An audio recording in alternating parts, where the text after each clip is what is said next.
Hey guys, hope you're all doing well. Today in this episode, we are going to be checking out the 2024 Ford Explorer Limited. This thing looks super sleek, very stylish, and if you're on the market for between a 6 and an 8 passenger SUV, then this is one that's definitely going to be on your radar, especially if you're looking at the competitors like the Toyota Grand Highlander or the Highlander, the Honda Pilot, or the CX-90 for that matter. So, what makes this one so special? Well, this has a 12-speaker Bang & Olufsen sound system. You have high-performance rear brakes. You have leather seats throughout. You also have heated and ventilated front seats, as well as heated rear seats and a heated steering wheel. And that is just to name a few things that makes the XLT and the Limited slightly different. So let's take a look around the exterior. We'll go take a look in the engine bay, show you the back cargo area. We'll go through this car completely, and then we'll give you a conclusion at the end when you compare it to its competitors. The Explorer comes with 7 different trim options. You have the XLT, the ST line, the Timberline, the Limited, the ST, which is the high performance variant, as well as the King Ranch and the Platinum. The XLT starts at $50,500 Canadian and all the way up to the Platinum, which is closer to $70,000. You've got adaptive LED headlights, a power liftgate,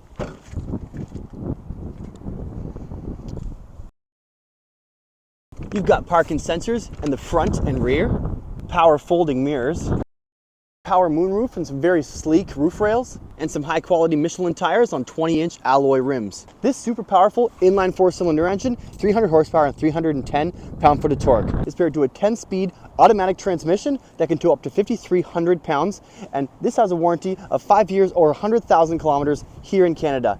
In the US, it's 36 months or 60,000 miles. When you compare this to its competitors, it's got a lot of power for a very small displacement, and it's really powerful, especially if you throw this thing in sport mode, it just rips. All right guys, let's take a look inside of this piece. It is really nice in here. So let's start from left to right. You got your Bang & Olufsen speaker system. You got your power window switches, your typical lighting options here. Nice pretty steering wheel with a nice thick bolster on the sides here. Plenty of grip. You got a digital display in the middle and your analogs on the outside. And in the center stack here, we have our engine start and stop button. You have this nice plastic trim here that's made to look a little bit like wood. Kind of nice. You got your 8-inch touchscreen. If you upgrade to the King Ranch, the Platinum, or the ST, it'll actually have a 10.1-inch touchscreen that is in portrait mode. Really nice, really big, kind of like a Tesla style screen. And in the front here, you also have your heated and cooled seats for the driver and passenger. You have your heated steering wheel, climate controls, as well as your gear selector over here, and your parking brake and your drive mode selection, traction control, and hill descent.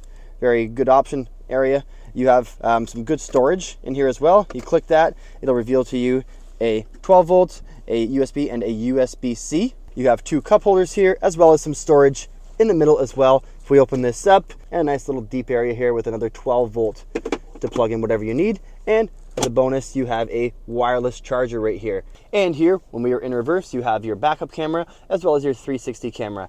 And you can change around the configuration here by clicking this button here.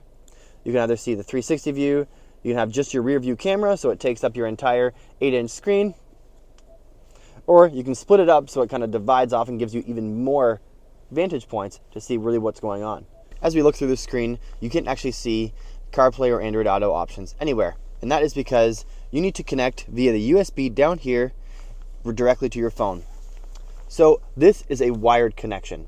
And I'm going to show you how this works. So you just have to make sure you have the authentic cable that your phone comes with, or just an authentic data cable, and plug it directly into the USB, and it will prompt you, and you just accept, and you will have access to your CarPlay and Android Auto.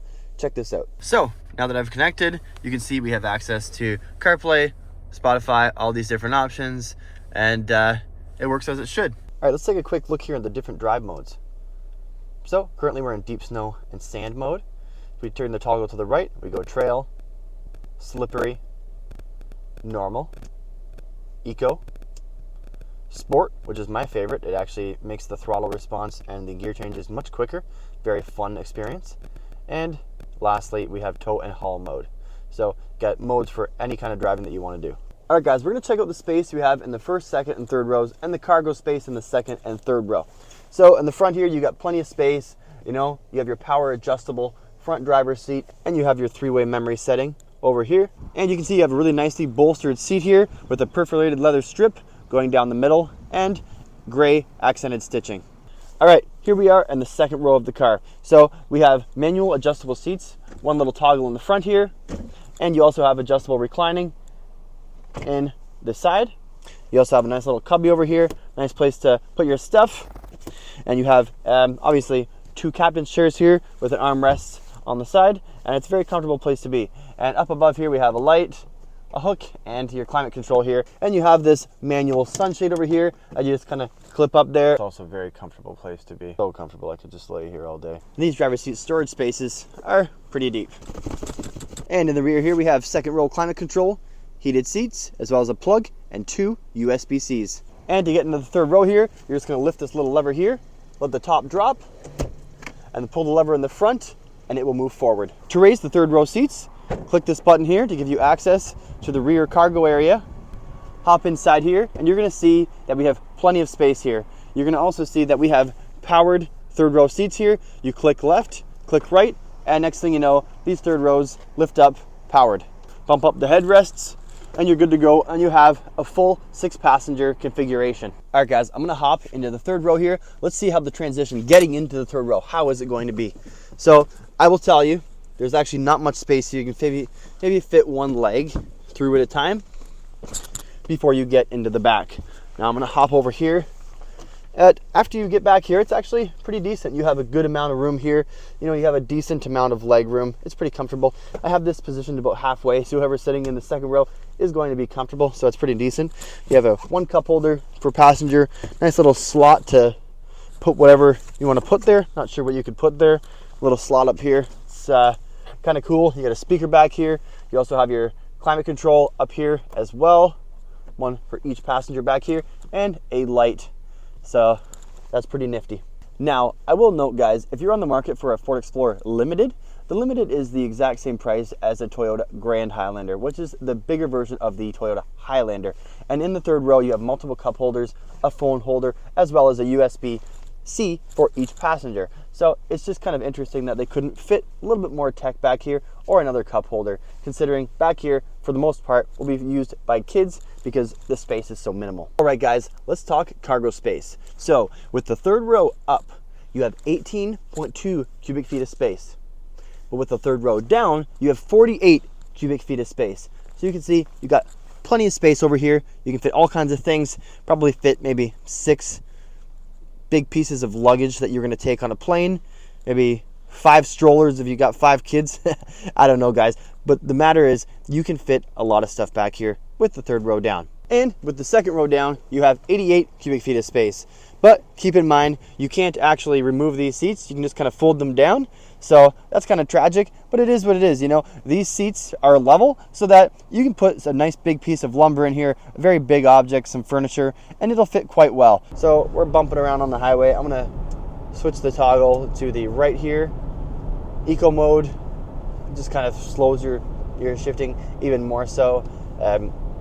You're not going to see too much more improved fuel economy when you're in eco mode, just a bit, but overall the biggest impact that's going to change your fuel economy is just going to be your driving dynamics and how you drive, how hard you press the throttle, and things of that nature, right? So overall, what I've been experiencing on this car is about 11 liters per 100 kilometers fuel consumption, and you can get it all the way up to 14 by if you're really ripping it around, or if you're really conservative and you're really good with your footing and you're in eco mode and you're not bumping around like a crazy person, then you can get down in the 9s, you know, low 9 liter per 100 kilometer range. So as soon as you swap it into sport mode, you can feel that the transmission starts to just want to rev higher.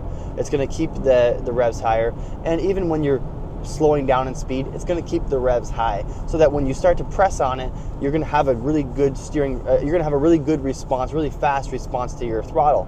So I'm just chilling here on the highway, you know, going 100, and if I step on the gas, I'm going to start feeling that power very quickly. You know, coming from the Grand Highlander, that's what I drive, is the Grand Highlander. We have a 0 to 60 on that car in 8.3 seconds. Here in this car, it's 6 seconds, which is a very significant increase. If you get the Hybrid Max package, then you're going to have a 0 to 100 kilometer an hour, or a 0 to 60 time in 6.2 seconds, I believe. So that's still not quite as quick as this. And it's not to say that speed matters with these cars, but that being said, when need to go fast for a certain reason, and you really need that power, you really want to have it. It's better to have it than to not. So like I was saying earlier there, if you want something with more power, you're going to have to go for the ST or the Platinum trim.